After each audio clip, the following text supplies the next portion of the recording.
محرم میں نکاح کرنا کیسا ہے؟ یہ سوال بھی ظہور احمد نے کشمیر سے پوچھا ہے۔ محرم میں نکاح کرنا بھی جائز ہے، بلکہ ہمارے مسلک کے مطابق باعث برکت ہے، کیونکہ محرم اللہ کے نبی نے محترم قرار دیا ہے، جو قابل احترام مہینہ ہے تو مقدس ہے، تو مقدس مہینے میں عبادت کا ثواب بھی زیادہ ہوتا ہے، اور نکاح بھی شریعت میں عبادت ہے۔ نکاح کیسے عبادت ہے؟ شریعت نے نکاح میں عبادت کا رنگ ڈال دیا ہے۔ دیکھیں آپ کہ نکاح ایک معاملہ ہے، لیکن اس سے پہلے خطبہ بھی ہوتا ہے۔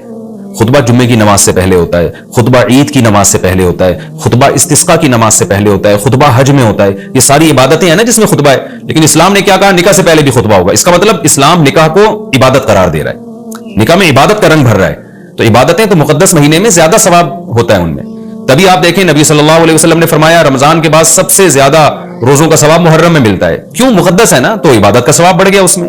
تو اس حدیث سے صاف ہمیں پتہ چلتا ہے کہ اگر کوئی محرم میں اس نیت سے نکاح کرتا ہے کہ مقدس مہینہ ہے، تو اس میں عبادت کا ثواب بڑھ جائے گا، اور اس میں انشاءاللہ اللہ سے امید کی جا سکتی ہے کہ خیر و برکت زیادہ ہوگی۔ اس کو منحوس سمجھنا جائز نہیں ہے۔ اگر آپ کہتے ہیں اس مہینے میں چونکہ حضرت حسین رضی اللہ تعالیٰ عنہ کی شہادت ہوئی ہے اس لیے منحوس ہے، تو یہ غلط ہے۔ ایک تو ہماری نظر میں شہادت ایک بہت مقدس مقام ہے، اس کی وجہ سے کوئی مہینہ منحوس نہیں ہو سکتا، مقدس تو ہو سکتا ہے، منحوس نہیں ہو سکتا۔ دوسری بات یہ کہ یکم محرم سے لے کے 29 یا 30 ذی الحجہ تک اسلامی تاریخ میں کوئی ایسا دن نہیں ہے جس میں کسی مقدس شخصیت کی شہادت نہ ہوئی ہو یا کسی پہ ظلم نہ ہوا ہو۔ اگر آپ تاریخ کے اوراق اٹھا کے دیکھیں، ہر مہینے ہر تاریخ کو کوئی نہ کوئی اسلام میں اچھا واقعہ بھی ہوا ہے اور برا واقعہ بھی ہوا ہے۔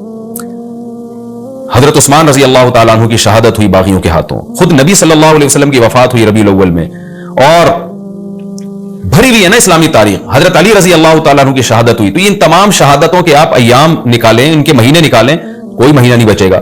تو اس بیس پہ اگر آپ کہتے ہیں کہ اس مہینے میں نکاح پسندیدہ نہیں ہے، پھر تو پہلی تاریخ سے لے کے سال کی آخری تاریخ تک کوئی تاریخ بھی ایسی نہیں ہے کہ جس میں انسان نکاح نہ کرے۔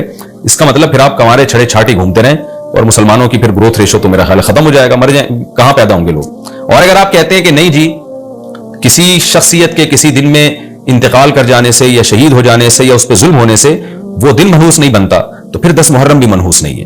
10 محرم میں بھی آپ نکاح کر سکتے ہیں، اور محرم کے بقیہ تاریخوں میں بھی آپ نکاح کر سکتے ہیں۔ اور روایات میں ہمیں ملتا ہے کہ بعض بڑے بڑے حضرات تھے جن کے محرم کے مہینے میں نکاح ہوئے۔ میں اس بحث میں نہیں جاؤں گا، پھر اس میں تاریخی روایات ہیں، کوئی کہتا ہے فلاں تاریخ تھی، کوئی کہتا ہے، پھر لوگ اس پہ ایک غیر ضروری بحث میں چلے جاتے ہیں، لیکن ہمیں ایسے واقعات ملتے ہیں۔ تو اس لیے اس بارے میں، اور پھر شریعت میں جلد نکاح کی ترغیب ہے۔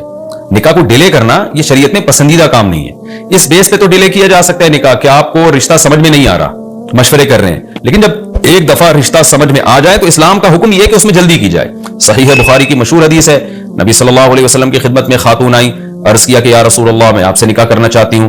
آپ نے چہرہ مبارک کو جھکا لیا، آپ کا ارادہ نہیں تھا۔ ایک اور صحابی کھڑے ہوئے، عرض کیا یا رسول اللہ آپ میرا ان سے نکاح کر دیں۔ اسی محفل میں نبی نے ان صحابیہ کا ان صحابی سے نکاح کرا دیا۔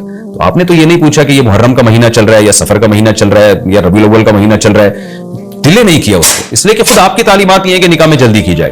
تو اگر آپ کو محرم میں رشتہ ملتا ہے، آپ ربیع الاول تک ڈیلے کرتے ہیں محرم کی وجہ سے یا سفر تک ڈیلے کرتے ہیں، تو یہ ڈیلے کرنا خود قرآن و سنت کے خلاف ہے۔ جس چیز میں تعجیل مقصود ہے، جس چیز کو شریعت نے جلدی کا حکم دیا، عبداللہ بن مسعود رضی اللہ تعالیٰ عنہ فرماتے تھے، مصنف ابن ابی شیبہ کی روایت ہے کہ مجھے پتا چل جائے نا کہ میری زندگی میں صرف ایک رات باقی ہے، اگلے دن میں نے مر جانا ہے، اور میرے نکاح میں کوئی عورت نہ ہو، میں وہ رات بھی نکاح کے بغیر نہیں گزاروں گا، میں بیوی کے بغیر نہیں گزاروں گا، اس خوف سے کہ مجھے کہیں فتنہ نہ ہو جائے۔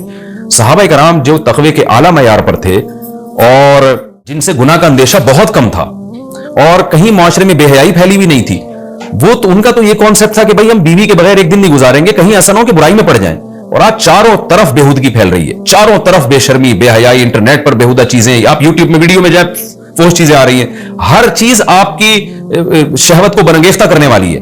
اور اس میں آپ یہ کہیں کہ ایک رشتہ طے بھی ہو چکا ہے، آپ صرف اس بیس پر آپ اس کو ڈیلے کر رہے ہیں، ایک مہینہ 2 مہینہ، وہ لوگ سفر میں بھی نہیں کر رہے ہوتے، اور اس بیس پہ آپ ڈیلے کر رہے ہیں، اس میں خطرہ ہوتا ہے کہ مرد کسی گناہ میں نہ پڑ جائے، عورت کسی گناہ میں نہ پڑ جائے، تو شریعت اس کی آپ کو اجازت نہیں دیتی ہے۔ اور پھر اس میں یہ بھی ہوتا ہے کہ اگر آپ ڈیلے کرتے ہیں تو منگنیاں توڑنے کا شیطان کو موقع بہت ملتا ہے۔ میرے سامنے ایسے درجنوں واقعات ہیں، رشتہ طے ہوا لیکن جی چونکہ محرم ہے یا سفر آ رہا ہے تو ہم ربیع الاول میں کریں گے، یا منگنی کو کسی بھی وجہ سے ڈیلے کر دیا، تو جب منگنی ڈیلے ہوتی ہے، یعنی نکاح ڈیلے ہوتا ہے، منگنی ہو گئی، نکاح کو ڈیلے کر رہے ہیں آپ، اس میں شیطان پھر دونوں کو لڑواتا ہے، منگنیاں ٹوٹتی ہیں، اکثر نفرتیں پھیلتی ہیں، غلط فہمیاں، بدگمانیاں شیطان کو پھیلانے کا موقع ملتا ہے۔ اس لیے شریعت میں تو منگنی کا لفظ ہی نہیں ہے، شریعت میں ہے خطبہ۔ خطبہ کا مطلب نکاح کا پیغام بھیجا، ان کو جب سمجھ میں آ گیا تو فوراً نکاح کر دیا، بیچ کا کوئی راستہ نہیں اللہ نے رکھا۔ تو چاہے وہ محرم ہو, چاہے وہ سفر ہو, چاہے وہ ربیع الاول ہو, چاہے وہ ربیع الثانی ہو. ہاں کوئی اس وجہ سے ڈیلے کر رہا ہے نکاح, کوئی واقعی شرعی عذر ہے اس کو, وہ بہت سارے مسائل ہیں, لیکن محرم کا ہونا بہرحال کوئی شرعی عذر نہیں ہے. تو اس لیے ہم اس میں نکاح کو جائز سمجھتے ہیں, باعث برکت سمجھتے ہیں.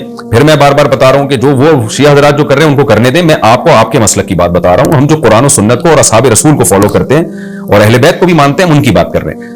وہ بھی دعویٰ کرتے ہیں کہ ہم مانتے ہیں, تو ان کو ان کے دعوے پہ رہنے دیں. ہم تو وہی بات کریں گے جو ہمیں صحیح لگے گی.